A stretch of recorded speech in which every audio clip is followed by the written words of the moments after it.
Pemirsa, BPIP menggelar fokus group discussion kerapuhan etika penyelenggara negara budaya hukum pada hari ini. Hadir mantan Ketua Mahkamah Konstitusi Jimli Ashidiki. Jimli berbicara mengenai etika yang saat ini terus menjadi sorotan publik. Ia pun mendorong adanya undang-undang tentang etika berbangsa dan Mahkamah Etika Nasional. Jadi saudara-saudara, sekarang ini salah satu isu yang paling banyak dibicarakan orang sekarang ini soal etika ini. Nah, makanya saya anggap ini momentum untuk kita melakukan sesuatu, melakukan pembenahan. Dan alhamdulillah, sejak saya tamat dari Mahkamah Konstitusi 2009, 2008 akhir, saya diminta jadi Ketua Dewan Kehormatan KPU 2009. Dia anggap berhasil, ditingkatkan jadi DKPP, Dewan Kehormatan Penyelenggara Pemilu, bukan hanya untuk KPU tapi juga untuk Bawaslu. Nah, jadi sejak 2009 saya sudah promosikan pentingnya menata sistem etika berbangsa dan bernegara ini. TAP MPR-nya masih ada berlaku. TAP MPR nomor 6 tahun 2001 itu eksplisit merekomendasikan kepada Presiden, kepada lembaga negara, dan kepada masyarakat untuk menjalankan TAP MPR itu. Nah, terutama yang nomor 1 kepada Presiden, gitu loh. Tapi sampai sekarang 2001 sampai sekarang berarti kan sudah 23 tahun tidak ada usaha yang sungguh-sungguh, gitu loh. Nah, padahal ini sudah berkali-kali dibicarakan atas inisiatif saya, misalnya kerjasama DKPP, Komisi Yudisial, dan MPR dalam rangka anggaran sosialisasi itu. Saya pakai tuh, ya kan? Sejak tahun 2000 berapa gitu, itu sudah 3 kali kami menyelenggarakan konvensi nasional tentang etika kehidupan berbangsa.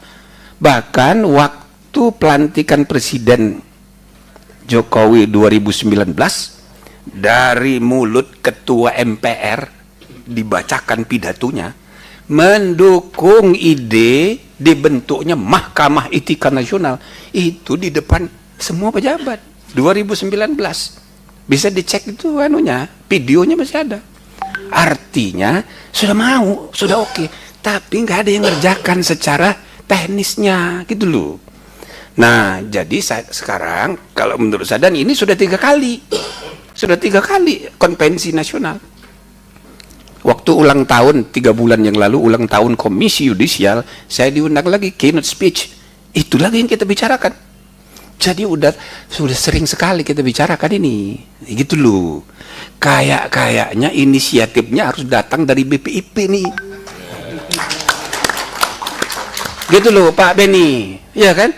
Apalagi ada yang mengarahkan ini BPIP ini, 2 pengarah di sini. Waduh, ini kalau tidak bisa menyimpang kita ini, ya kan? Nah, karena itu Bapak Ibu saudara-saudara, saya punya keyakinan momentum ini, ini sudah timingnya sudah tepat. Kita buat undang-undang tentang etika berbangsa dan Mahkamah Etika Nasional. Ini menjabarkan dari segi substansi etikanya, menjabarkan yang 6 substansi etika di TAP MPR itu. Tapi bukan cuma itu, diatur juga mengenai infrastruktur pendukungnya. Dan ini tidak hanya menyangkut penyelenggara negara, lebih luas.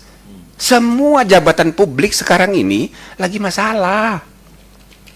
Semua organisasi profesi publik bermasalah, saudara. Serius ini. Kenapa peradi itu jadi pecah belah, jadi banyak sekarang? Padahal di undang-undang harus single bar. Ini kan sekarang kita ini mulai dari polisi sampai hakim secara berjamaah melanggar undang-undang semua. Negara hukum apaan ini?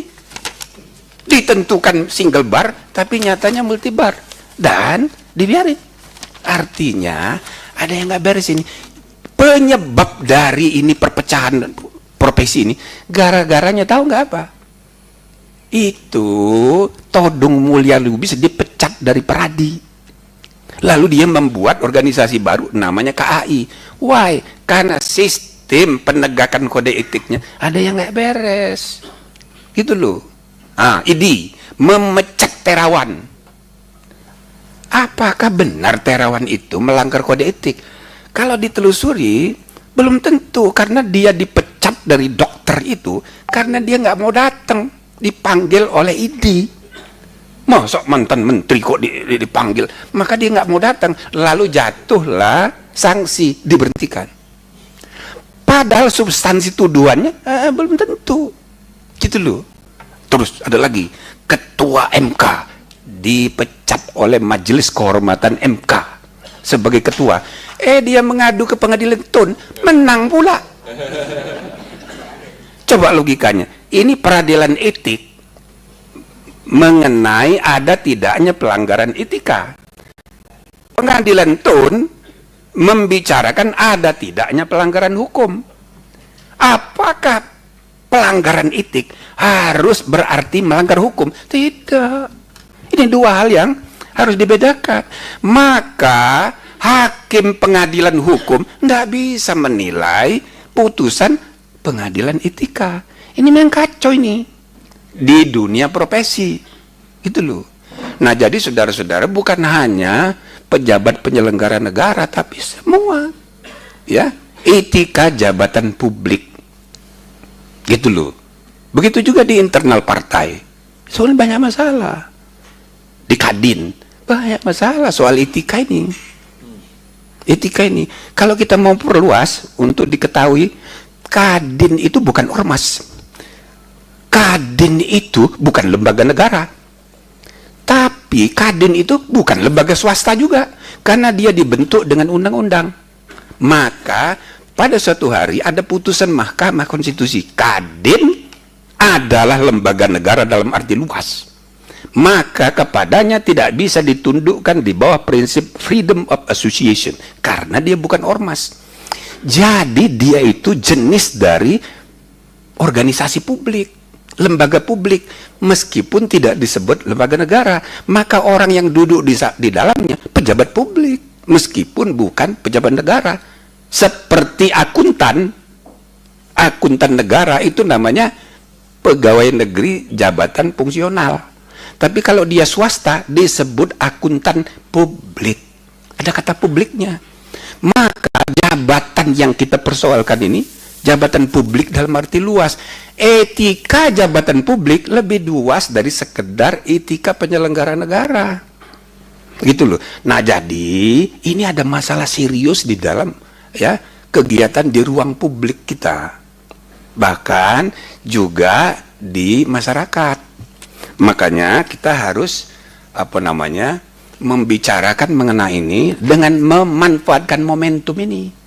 Jadi saya punya keyakinan kalau yang mengajukan usulan itu, ya kan, BPIP, waduh, presidennya akan datang langsung, ya nggak pakai mikir dia itu, gitu loh. Jadi saya rasa ini momentum harus kita manfaatkan. Ikuti terus berita menarik dan terupdate lainnya dengan cara like dan share seluruh akun BITV. Saya Kiki Anggriani, pamit undur diri dari hadapan Anda. Terima kasih, sampai jumpa.